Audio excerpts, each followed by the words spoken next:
Los letrados de la Administración de Justicia, antiguamente eran los secretarios judiciales, se les llamaba secretarios judiciales, están en una huelga indefinida, lo que está provocando en Aragón en concreto la paralización de miles de procedimientos. Desde que se inició la huelga el 24 de enero, van más de 12 millones de euros que están bloqueados en las cuentas de los juzgados y que no acaban en manos de sus legítimos propietarios.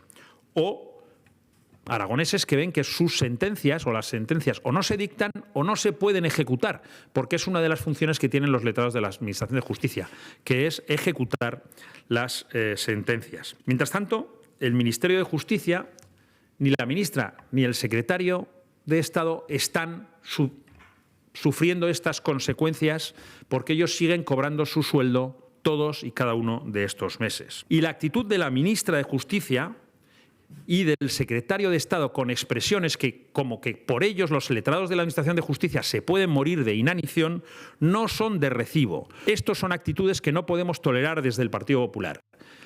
Chulescas desde el secretario de Estado, una ministra que hace inacción y un exministro de Justicia, hoy magistrado del Tribunal Constitucional, que utilizan la Administración para vivir tranquilos mientras le da igual causarles perjuicios a los ciudadanos aragoneses y españoles en general.